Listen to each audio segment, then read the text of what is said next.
Hi friends, अभी recently हमारे GST portal के ऊपर एक इम्पॉर्टेंट चेंज आया। जो जीएसटीआर 1 की रिटर्न है उसमें जब हम अपने इन्वॉइसेस को अपलोड करते हैं तो उसके अंदर अब हमें इन्वॉइस के अंदर एक ऑप्शन जो है वो इनेबल दिखाई देगा। क्या होता है कि अगर मेरा कोई सप्लाई सेक्शन 7 आईजीएसटी एक्ट के अंदर होता है तो जीएसटी पोर्टल पे मुझे वो ऑप्शन जो था वो डिसेबल्ड दिखाई देता था, पर अब उस ऑप्शन को कर दिया गया है चेंज। मैंने इस वीडियो में एक्सप्लेन करा है इस चेंज को। फ्रेंड्स, अगर आपको ये वीडियो अच्छी लगे तो आप इसे लाइक करें, शेयर करें और मेरे चैनल को सब्सक्राइब करें। Let's start the video. यहाँ पर सबसे पहले हम समझते हैं कि सिचुएशन जो है वो क्या होती है। यहाँ पर आप ये देखेंगे कि होता क्या है। मेरा जो सेक्शन 7 होता है वो क्या बात करता है, मेरा सेक्शन 7 बात करता है कि यहाँ पर अगर मेरा कोई भी रजिस्टर्ड पर्सन है। अब देखिए, जनरली होता क्या है कि अगर मान लीजिए मेरा यूपी जो है उसका मेरा सप्लायर है, मेरा सप्लायर यूपी का है और यहाँ पर जो मेरा रिसिपिएंट है, मेरा रिसीवर जो है, बायर जो है, रिसीवर जो है वो भी यूपी का है, ठीक। पर मेरे प्रोडक्ट की जो प्लेस ऑफ सप्लाई है वो है दिल्ली की। तो अब इसके अंदर होगा क्या, इसके अंदर आपका जो टाइप ऑफ टैक्स होगा वो चार्ज होना चाहिए आईजीएसटी, ठीक। क्योंकि आप अगर अपने सेक्शन 7 के अंदर जाएंगे, यहाँ पे मैं खोलती हूँ सेक्शन 7 के आईजीएसटी एक्ट का, तो यहाँ पर जो सेक्शन 7 है आईजीएसटी एक्ट का वो सीधी सी बात कहता है। वो क्या कहता है, वो ये कहता है कि अगर आपके प्रोडक्ट की जो प्लेस ऑफ सप्लाई है और जो रजिस्टर्ड पर्सन की लोकेशन है, यहाँ पर आप देखेंगे कि where the location of the supplier, यहाँ पे आपका सप्लायर और प्लेस ऑफ सप्लाई। अगर लोकेशन ऑफ सप्लायर हमारे केस में हो गया यूपी और प्लेस ऑफ सप्लाई हमारे केस में हो गई प्लेस ऑफ सप्लाई मान लीजिए दिल्ली, ठीक। मैम ये कैसे हो सकता है, ये किस केसेस में हो सकता है? अगर मान लीजिए एक आर्किटेक्ट है, वो आर्किटेक्ट जो है वो सर्विसेज दे रहा है और वो सर्विसेज दे रहा है, मान लीजिए कि वो फैक्ट्री का डिजाइन जो है वो सेटअप कर रहा है। ये फैक्ट्री आपकी दिल्ली में लोकेटेड है और यहाँ पर रिसीवर जो है वो यूपी के अंदर बैठा हुआ है। अब जीएसटी रजिस्ट्रेशन जो है वो इसका यहाँ पे अवेलेबल है, दिल्ली के अंदर कोई जीएसटी रजिस्ट्रेशन अवेलेबल नहीं है, ठीक। तो यहाँ पर इस केस के अंदर जहाँ पे मेरा सप्लायर यूपी में है और प्लेस ऑफ सप्लाई जो है वो दिल्ली है, क्योंकि आर्किटेक्ट की सर्विसेज हैं, तो आपका जो सेक्शन 12 है आईजीएसटी एक्ट का वो कुछ केसेस में बताता है कि कहाँ पर प्लेस ऑफ सप्लाई क्या होगी। तो यहाँ पर फैक्ट्री जो है उसका प्लेस ऑफ सप्लाई बना दिल्ली। तो इस केस में सप्लायर दूसरी स्टेट में बैठा है, प्लेस ऑफ सप्लाई आपका दिल्ली में है, तब कि रिसीवर जो है उसको जो बिलिंग हो रही है वो यूपी के रजिस्ट्रेशन पे ही हो रही है। तो यहाँ पर सेम रजिस्ट्रेशन होने के बावजूद भी जो बिल है उसके ऊपर आईजीएसटी चार्ज हो रहा है। वो इसलिए चार्ज हो रहा है क्योंकि प्लेस ऑफ सप्लाई जो है वो दिल्ली में है।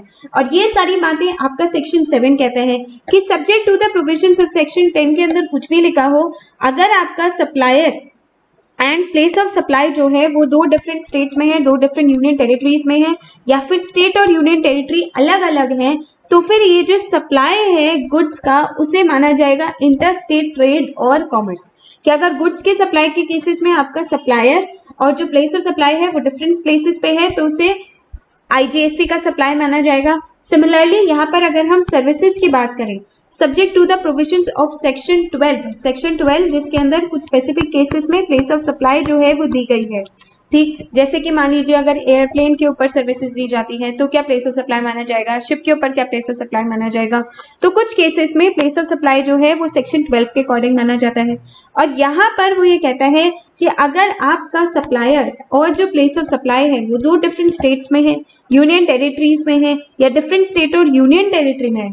मेरे वाले केस के अंदर मेरा जो सप्लायर है, लोकेशन ऑफ सप्लायर है वो है यूपी, पर जो प्लेस ऑफ सप्लाई है वो है दिल्ली, क्योंकि आर्किट जो फैक्ट्री की सर्विसेज दी गई है वो दिल्ली में दी गई है। तो इस केस में बिल के ऊपर क्या चार्ज करें, आईजीएसटी चार्ज करें या फिर सीजीएसटी चार्ज करें। तो लॉ का सेक्शन 7 जो है वो ये कहता है कि ये जो सप्लाई ऑफ सर्विसेज होगी इसे इंटर स्टेट माना जाएगा, तो इसका मतलब कि जो बिल होगा उसके ऊपर आईजीएसटी को चार्ज करा जाएगा, ठीक। अब प्रॉब्लम क्या होती है, ये मेरा जीएसटी का पोर्टल है, यहाँ पे जब हम जाते हैं, मैंने मान लीजिए कोई रिटर्न फाइलिंग करी, ठीक। तो यहाँ पर जब हम गए तो इसमें यहाँ पे ये मैंने देखोगे आप कि मैंने यहाँ पे जो रजिस्ट्रेशन ले रखा है ये यूपी का रजिस्ट्रेशन ले रखा है, जो हमारा सप्लायर है ये यूपी का सप्लायर है। अब ये अपने किसी क्लाइंट को बिलिंग करता है। यहाँ पे जब हम डिटेल्स ऐड करते हैं तो मान लीजिए मैंने यहाँ पे डाला एक आपका रजिस्ट्रेशन नंबर,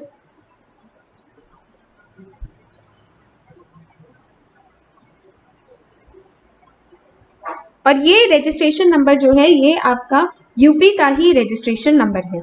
अब यहाँ पर देखो होगा क्या, जो प्लेस ऑफ सप्लाई है इसने ऑटोमेटिकली जो मेरे रिसिपिएंट का प्लेस ऑफ GSTI नंबर था उससे इसने प्लेस ऑफ सप्लाई पकड़ लिया। होता क्या था, यहाँ पर पहले ये जो सेक्शन 7 का ऑप्शन होता था ये डिसेबल्ड होता था। सेक्शन 7 के ऑप्शन को डिसेबल्ड होने के कारण कई बार जब यहाँ पर प्लेस ऑफ सप्लाई जो होते थे ये लोग चेंज नहीं करते थे और प्लेस ऑफ सप्लाई 09 चला जाता था, जिसके कारण यहाँ पर आपके टेबल में आपको CGST और SGST जो है ये ही दिखेगा। पर अगर मैं यहाँ पर सेक्शन 7 का ऑप्शन मार्क कर दूं, सेक्शन 7 का ऑप्शन टिक कर दूं, तो यहाँ पर ऑटोमेटिकली IGST जो है वो अब आपका दिखने लग जाएगा। तो इस ऑप्शन के इनेबल होने से जो सेक्शन 7 का ऑप्शन है ये पहले जो कि डिसेबल रहता था, अब जैसे ही हम इसको इनेबल कर देंगे तो इसका मतलब कि जो मेरा सप्लाई है ये IGST के अंदर कवर्ड है और यहाँ पर IGST जो है वो अब आपको फिल करना होगा, वरना पहले क्या होता था ये ऑप्शन डिसेबल्ड रहता था। तो इसके कारण मुझे यहाँ पर प्लेस ऑफ सप्लाई में जाके मुझे अपनी दूसरी स्टेट की जो प्लेस ऑफ सप्लाई होती थी उसे सिलेक्ट करना पड़ता था। जैसे कि इस केस के अंदर मुझे जो दिल्ली के प्लेस ऑफ सप्लाई है पहले इसे सिलेक्ट करना पड़ेगा, तब ये जाके मुझे IGST का ऑप्शन दिखाएगा। अगर मैं दिल्ली का ऑप्शन यहाँ पे जाके सिलेक्ट नहीं करूंगी तो मेरा यहाँ पे place of supply automatically UP का आता था, मतलब कि मेरे रिसिपिएंट वाला ही प्लेस ऑफ सप्लाई आता था, जिसके कारण कई बार जो हमारे टैक्स पेयर्स होते थे वो गलत टैक्स को डिस्चार्ज कर देते थे। तो ये हमारे GSTR 1 के पोर्टल का एक बहुत इंपॉर्टेंट चेंज है कि अगर मेरी कोई भी ऐसी सप्लाईज हैं जो कि सेक्शन 7 के अंदर कवर्ड है तो मुझे यहाँ पे अब मैं ये ऑप्शन को टिक करूंगी और मेरे टिक करते ही नीचे जो टैक्स टाइप होगा वो IGST जो है वो अपने आप बन जाएगा। तो फ्रेंड्स ये था हमारा एक इंपॉर्टेंट चेंज। अगर आपको वीडियो अच्छी लगी हो तो आप इसे लाइक करें, ज़्यादा से ज़्यादा अपने फ्रेंड्स में शेयर करें।